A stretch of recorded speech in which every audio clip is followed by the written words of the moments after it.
Plongez avec moi au cœur de l'Égypte antique, un voyage fascinant où les pierres millénaires murmurent des secrets oubliés. Ensemble, explorons les mystères que seul le temps a pu graver dans le granit. Soutenez cette quête de savoir et encouragez-moi à percer d'autres énigmes du passé.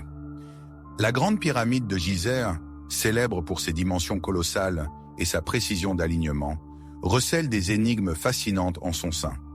Parmi les structures internes les plus déroutantes, on trouve le puits et par extension la petite grotte qu'il croise dans sa descente. Ce qui me frustre le plus avec ce puits, ce n'est pas tant sa conception alambiquée, mais plutôt la façon dont il sert d'échappatoire facile pour justifier les théories les plus farfelues sur la pyramide. Par exemple, comment les bâtisseurs ont-ils scellé le corridor ascendant avec des bouchons de granit? Peut-être sont-ils descendus par le puits. Des pilleurs ont-ils pu s'orienter avec une telle précision dans le labyrinthe souterrain? Peut-être ont-ils osé l'ascension périlleuse du puits. Et si les pyramides n'étaient pas l'œuvre de géants? La réponse, ironiquement, pourrait résider dans l'étroitesse du puits, un obstacle insurmontable pour ces créatures mythiques. Mais au-delà de l'anecdote, ce puits sert parfois d'alibi, étouffant une exploration plus approfondie d'un mystère pourtant captivant. Scellé puis pillé, le mystère de la pyramide persiste. Comment ces événements se sont-ils déroulés? La rareté des preuves tangibles exacerbe cette énigme. Les images capturées au sein du puits sont rares et de faible qualité, conséquence de l'obscurité et de l'espace confiné. Malgré ces obstacles, il est possible de tirer des conclusions plausibles quant à sa conception, même si le mystère de son objectif ultime demeure entier. Commençons par examiner la structure du puits, un agencement fascinant composé de plusieurs sections distinctes. Son embouchure supérieure est taillée dans le banc ouest, au pied de la grande galerie. L'ouverture du puits, détail curieux, n'occupe pas toute la surface du bloc inférieur du banc. En effet, elle ne s'étend que sur 68 cm du nord au sud, laissant 57 cm de banc supplémentaire au point le plus bas de la grande galerie.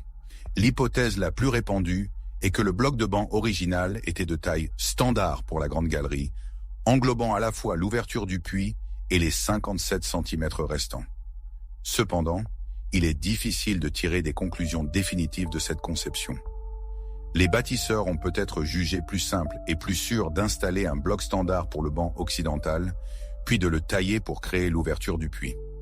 Laisser un espace vide pour l'ouverture, avec une pierre plus petite soutenant le fond de la grande galerie, aurait pu être perçu comme une solution moins idéale. L'ouverture du puits occupe toute la largeur du banc, soit 52 cm, et s'étend de 15 cm supplémentaires dans le mur de la grande galerie, lui donnant une forme presque carrée. Le puits s'enfonce initialement sur moins d'1 mètre, puis s'étire horizontalement vers l'ouest sur environ 1 mètre et 4 décimètres, avant de s'évaser en une ouverture carrée de 68 cm, marquant le début de sa véritable descente. À partir de ce point précis, le puits plonge verticalement à travers la maçonnerie pyramidale sur une profondeur de 8 mètres, une chute abrupte au cœur de la structure. Soudain, le puits effectue une inflexion d'environ 20 degrés vers le sud, s'écartant de la verticale sur une distance de 8 mètres supplémentaires, jusqu'à atteindre les fondations mêmes de la pyramide, où il rejoint la roche-mère. Là, le puits rectifie à nouveau son angle, retrouvant sa verticalité pour les 5 mètres et 2 décimètres suivants, s'enfonçant dans le plateau de Gizeh. Cependant, la moitié supérieure de cette section verticale ne traverse pas la roche-mère monolithique. Au lieu de cela, elle est constituée de 10 assises de maçonnerie, des blocs de la taille de briques qui enserrent et protègent une petite grotte mystérieuse. Les parois et le plafond de la grotte, constitués d'un amas de petits gravats compactés, suggèrent que les 10 assises de maçonnerie du puits ont été mises en place pour le protéger contre l'obstruction par des débris. L'aspect lisse et soigné des briques du puits sur sa face interne, contrastant avec l'apparence brute et rugueuse du côté donnant sur la grotte, renforce l'idée que le puits était la priorité et que cette maçonnerie a été installée depuis l'intérieur. À 2 mètres en dessous de la maçonnerie de la grotte, le puits s'incurve de nouveau horizontalement vers le sud, cette fois avec une pente encore plus douce. D'après les schémas disponibles, j'estime son angle à environ 40 degrés de moins que la verticale. Après avoir parcouru 26 mètres et demi supplémentaires vers le sud, le puits accentue une fois de plus son inclinaison, ne s'écartant plus que de 15 degrés de la verticale. La descente se poursuit alors sur 9,5 mètres supplémentaires pour atteindre son point le plus bas. Le point le plus profond du puits est légèrement en contrebas du couloir descendant adjacent, puis remonte légèrement et s'étend sur environ 2 mètres horizontalement vers le sud-est pour rejoindre le couloir. L'embouchure inférieure du puits, plus étroite que le couloir, était initialement bien équarrie, avec des côtés mesurant 79 cm.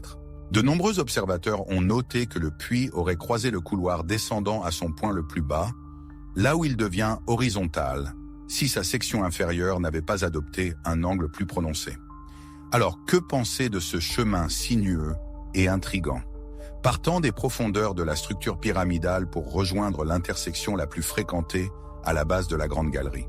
De nombreuses hypothèses ont été émises concernant l'utilité de ce puits énigmatique au sein de la Grande Pyramide. Certains y voient un repère crucial pour assurer l'alignement parfait de l'édifice durant sa construction, tandis que d'autres suggèrent une amélioration de la circulation de l'air, facilitant ainsi l'excavation de la chambre souterraine. L'analogie avec la pyramide rhomboïdale, et plus précisément avec sa cheminée adjacente à la chambre basse, ouvre même la voie à des interprétations spirituelles fascinantes. Cependant, penchons-nous sur l'idée du puits comme potentiel échappatoire pour les ouvriers ou comme porte dérobée pour les pilleurs audacieux. L'observation attentive du tracé du puits révèle rapidement que sa fonction première n'était pas de relier un point situé au-dessus des bouchons de granit au couloir descendant. Si tel avait été le cas, le puits se serait connecté au couloir descendant en dessous des bouchons, mais pas aussi bas, près de la chambre souterraine. Le chemin emprunté semble d'une longueur excessive, et sa réalisation a dû représenter un défi colossal. L'absence de blocage du corridor descendant soulève une question. Le déplacement de l'entrée du puits ne contribue guère à renforcer sa sécurité. De plus, l'ascension du puits ne semble pas avoir été particulièrement compliquée pour ceux qui l'ont emprunté. Si l'intention avait été d'en faire une sortie à sens unique, une conception totalement verticale aurait été plus appropriée. On imagine les derniers ouvriers s'échappant en descendant 40 mètres le long d'une corde, avant de l'incinérer, laissant derrière eux un obstacle redoutable, une chute signifiant la mort. La plupart du puits offre un passage étonnamment praticable pour une personne en bonne forme physique, avec une pente gérable et une multitude de prises, probablement d'origine. Cette accessibilité soulève une question cruciale. L'absence d'un scellage approprié ferait du puits une faille de sécurité majeure. Les historiens supposent que l'entrée inférieure fut scellée et camouflée précisément en raison de cette vulnérabilité. Comme évoqué dans ma vidéo sur la pierre prismatique de la Grande Pyramide, l'entrée inférieure du puits a probablement été dissimulée ultérieurement, une fois la pyramide pillée. L'accumulation de débris, de sable et d'humidité dans le couloir descendant aurait considérablement facilité sa dissimulation. Au XIXe siècle, l'explorateur Giovanni Caviglia fut le premier à redécouvrir le puits depuis l'Antiquité. Malgré ses efforts, l'entrée inférieure resta insaisissable jusqu'à ce qu'il ait presque achevé de dégager le corridor descendant et le puits lui-même depuis le sommet. Il aurait été bien plus ardu de dissimuler l'entrée inférieure en parfait état avec le corridor descendant. De plus, aucune preuve ne suggère que cela ait été réalisé avec succès. La seule méthode viable pour sécuriser le puits demeurait donc de le fermer par le haut. De nombreuses indications suggèrent que c'est précisément ce qui fut entrepris. Les dommages à l'embouchure supérieure du puits sont frappants, témoignant d'une destruction venue d'en haut et non de l'intérieur. Les 57 cm de banc situés sous l'ouverture du puits sont considérablement endommagés dans leur partie supérieure, ce qui n'aurait pas été le cas si une intrusion s'était produite depuis le bas. Maricciolio et Rinaldi ont noté que les dommages observés sur cette section ne présentaient aucune trace de ciselage, contrairement aux marques relevées à l'intérieur du puits menant à l'entrée supérieure. Ces détériorations, constatées sur la margelle du puits et le bloc adjacent, résultent de martelage, illustrant un contraste frappant entre les méthodes de construction initiales et celles employées pour forcer l'ouverture. Une question demeure. Les bâtisseurs auraient-ils pu refermer l'entrée supérieure du puits depuis le bas, utilisant le puits comme ultime voie d'échappatoire?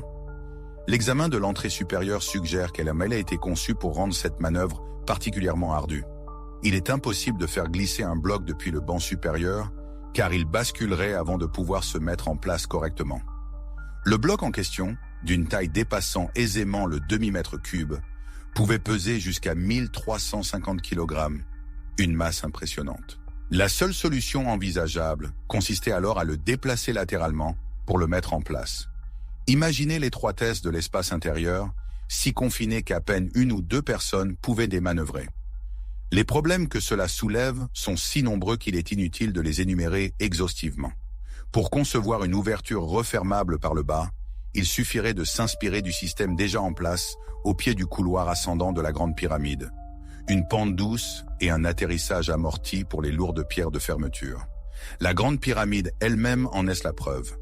Prétendre que les bâtisseurs étaient incapables de fermer un couloir bien conçu par le bas, tout en étant capables de réaliser cette prouesse dans un espace clos, exigu et anguleux, défie toute logique.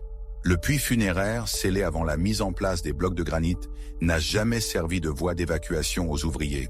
Les dommages visibles à l'entrée du puits témoignent d'une intrusion par le haut, excluant qu'il ait été la première brèche des pilleurs vers les chambres supérieures de la pyramide.